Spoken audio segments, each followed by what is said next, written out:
Hello friends and welcome back to my channel. Today I'm going to be doing a Halloween project.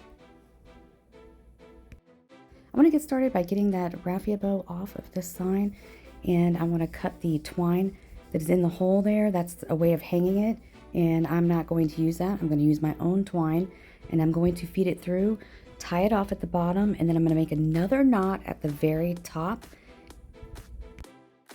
Okay, I'm going to be adding a bow, so the reason why I'm doing this is I wanted my twine to be longer because I want to create some space from the sign and where I'm going to hang the bow. So here I'm going to tie it off where the actual sign is, and then I'm going to make another knot at the very top, and this is going to create the space in between the sign and the bow.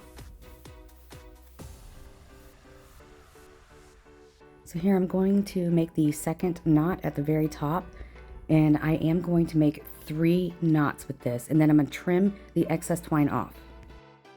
Okay friends, story time. Driving down 95 and I see this truck coming up behind me, and I'm like, man, he's scooting, I better get out of his way. It was my husband. He's trying to off me on 95.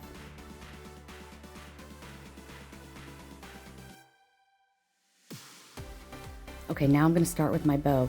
I had this extra scrap ribbon, so I just used that as tails. And I have this left over from another project last year. So I'm going to make 5-inch loops on each side, and I am using my easy bowmaker. And I believe it's like 8-inch tails, but I'm just making one loop on each side with each ribbon that I have. Now I'm going in with the Dollar Tree ribbon that I have with the pumpkins on it. Again, I'm just making 1 loop on each side and trimming it off. Now I'm going in with the third one. This one I got from Walmart last year. I think it was like 33 cents. I can't remember, but I remember it was a steal. So again, 1 loop on each side. And as I'm putting the ribbon down into the dowels, I'm twisting it as I go down. Now this ribbon is very fat. It can be kind of difficult to work with, and it's not wired.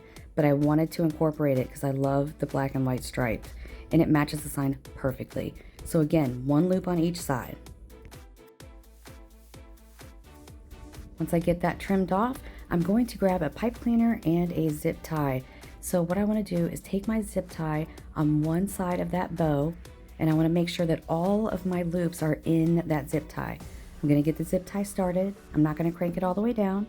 Pull it out of the easy bow maker and add my pipe cleaner to the back before I crank the zip tie all the way down. The pipe cleaner gives me a way to attach it to my project. So now I'm going to fluff the bow. They also call this breaking the bow. And I'm going to get those loops exactly the way I want them.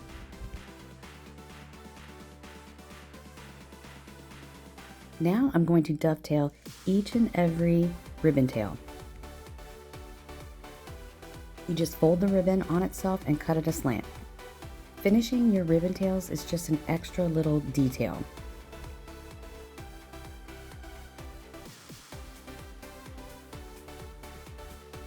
Here I'm going to mess with the bow again because I cannot leave well enough alone. Now I'm going to add it to my sign. And what I do is I take the pipe cleaner, I wrap it around that twine. I go inside the actual loop of the twine, and I'm going to give it a few twists. And once I have the twists done, I'm going to make a hanger out of the pipe cleaner. The reason I want to do this is because I don't want to hang the ribbon in my hanger on my door. It will just, it won't fit. You won't even see the bow. So I wanted to make sure I have space in between the bow and where I can hang this sign. So this is the project, folks. And I do add a little gem to the hole where the twine is going through, just an added detail. Thank you so much for watching. I really hope you enjoyed this video, and I will see you in the next one. Bye. If you're here for the first time, consider subscribing.